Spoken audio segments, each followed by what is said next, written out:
Hello friends, ఎలా ఉన్నారు? నా పేరు సతీష్ అండి. నేను ఒక ఫార్మా కంపెనీలో సీనియర్ సైంటిస్ట్గా వర్క్ చేస్తున్నాను. ఈ స్పోకెన్ ఇంగ్లీష్ క్లాసెస్ కండక్ట్ చేయడం వెనుక ఉన్న ఉద్దేశం ఏంటంటే, మనలో చాలామంది ఇంగ్లీష్ అంటే భయపడుతున్నారు, మొహమాట పడుతున్నారు, మాట్లాడాలంటే వేరే వాళ్ళు ఏమనుకుంటారు అనేసి. దానికోసమే నేను ఒక 30 డేస్ క్లాసెస్ తీసుకుందాం అనుకుంటున్నాను. ఈ 30 డేస్ కనుక మీరు అటెండ్ అవ్వగలిగితే రెగ్యులర్గా 30 క్లాసెస్ మీరు పర్ఫెక్ట్గా మాట్లాడగలుగుతారు. మీకు ఆ భయం అనేది పోతుంది. దానికి నేను హామీ ఇస్తున్నాను. కేవలం నా క్లాసెస్ వినండి, నేను చెప్పింది ప్రాక్టీస్ చేయండి. సో బేసికల్గా నేను కూడా తెలుగు మీడియం నుంచే, కానీ స్లోగా నేర్చుకొని చాలా ఇంప్రూవ్ కాగలిగాను. అదే రకంగా మీరు ఇబ్బంది పడకూడదన్న ఉద్దేశంతోనే ఈ క్లాసెస్ చేస్తున్నాను. దీనివల్ల ఏంటంటే మీరు బేసికల్గా ఇంటర్వ్యూస్ వెళ్ళినప్పుడు ఆ ఫియర్ అనేది పోతుంది. ఏం క్వశ్చన్స్ అడుగుతారో, ఏం ఆన్సర్ చేయాలో అనేసి అది ఉండదు. అలాగే మీరు జాబ్ జాయిన్ అయినాక కూడా మీ కొలీగ్స్తోని ఫ్లూయెంట్గా కమ్యూనికేట్ చేయగలుగుతారు. సో 30 డేస్ మాత్రమే వినగలిగితే చాలు, మీకు పర్ఫెక్ట్గా నేర్చుకోగలరు. మనం ఏ భాష నేర్చుకోవాలనుకున్నా కూడా మనకు మెయిన్గా కావాల్సింది స్పీచ్. సో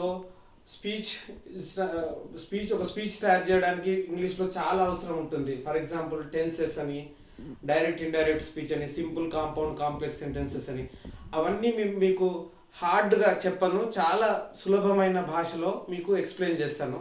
సో ఫస్ట్ వచ్చి డే 1లో భాగంగా మనం ఇవాళ నేర్చుకోవాల్సింది ఏంటంటే పర్సనల్ ప్రొనౌన్స్ నేర్చుకుందామండి.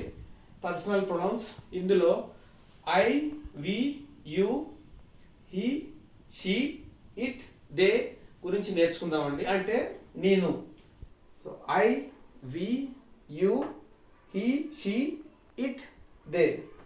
ఐ అనగా నేను. ఇక్కడ ఎగ్జాంపుల్ చూడండి, ఐ ఆమ్ ఏ టీచర్, నేను ఒక టీచర్ని.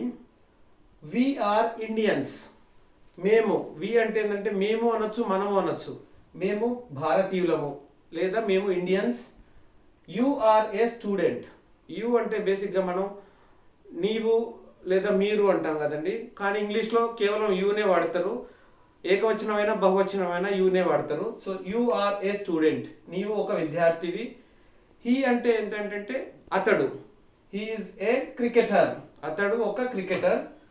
షీ అనగా ఆమె, షీ ఈజ్ అన్ ఇండస్ట్రియలిస్ట్, ఆమె ఒక పారిశ్రామికవేత్త.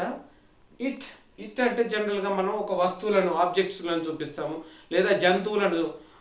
మనం జంతువులకి ఇట్ని వాడతామండి. For example, it's a cat, it's a pencil, or it's a cricket ball or cricket bat. Next వచ్చేసి ఏంటంటే దే ఏంటంటే బహువచనం, వారు. సో లేదా వీరు. సో దే ఆర్ ఫార్మర్స్, వారు రైతులు లేదా వీరు రైతులు. సో ఇప్పుడు మనం పర్సనల్ ప్రొనౌన్స్ లోపల I, we, you, he, she, it, they గురించి తెలుసుకున్నాము. అలాగే పర్సన్స్ గురించి తెలుసుకుందాం.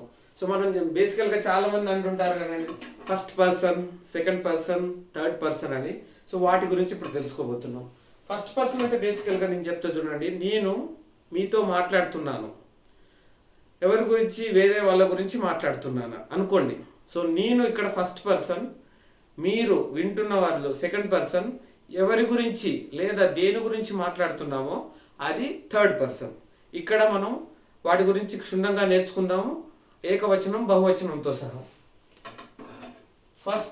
ఫస్ట్ పర్సన్ వచ్చేసి ఐ, నేను.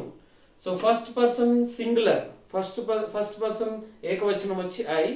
ఫస్ట్ పర్సన్ ప్లూరల్ అనగా బహువచనం వచ్చేసి వి అనగా మేము లేదా మనము. అలాగే సెకండ్ పర్సన్ నేను చెప్పాను కదండి మీ గురించి. సో ఇక్కడ ఏకవచనమైన బహువచనమైన యూనే వాడతారు, నీవు అయినా మీరు అయినా.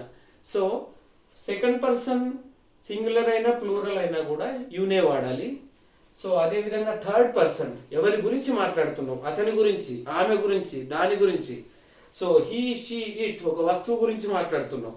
సో కాబట్టి థర్డ్ పర్సన్ సింగులర్ వచ్చి హీ, షీ, ఇట్. అలాగే ప్లూరల్ వచ్చేసి దే, వారి గురించి మాట్లాడుతున్నాం.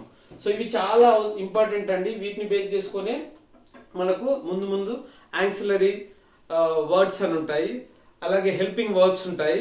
సో వీటి చాలా ప్రాముఖ్యత ఉన్నది, వీటిని నేర్చుకోవాల్సిన ప్రాముఖ్యత. సో ఇవాళ మనం పర్సనల్ ప్రొనౌన్స్ మరియు పర్సన్స్ గురించి నేర్చుకున్నాం. నెక్స్ట్ క్లాస్లో డూ డస్ గురించి నేర్చుకోగలుగుతాం.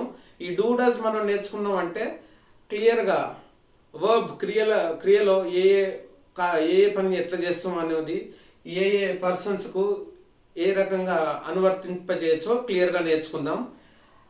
దానికి ముందు మీకు ఒక 2 సెంటెన్సెస్ చెప్తాను, అది మీరు కంఠస్థం చేయండి. అలాగే కంఠస్థం చేసి అది మీకు ముందు ఉపయోగపడుతుంది. వాటిని మీరు కామెంట్ల రూపంలో ఇవ్వండి. I am an Indian. First sentence వచ్చి I am an Indian. Second sentence వచ్చేసి I love my country. I am an Indian, I love my country. So ఈ 2 సెంటెన్సెస్ మీరు కంఠస్థం చేసి కామెంట్లో పెట్టండి. అదే రకంగా ఈ ప్రోగ్రామ్ని మీరు లైక్ చేసి సబ్స్క్రైబ్ చేయండి. వేరే వాళ్ళు ఎవరైతే ఇంగ్లీష్ నేర్చుకోవాలనుకుంటారో మీ బంధువుల్లో కానీ మీ ఫ్రెండ్స్లో కానీ వాళ్ళకు చాలా ఉపయోగపడుతుంది. Thank you. జై హింద్.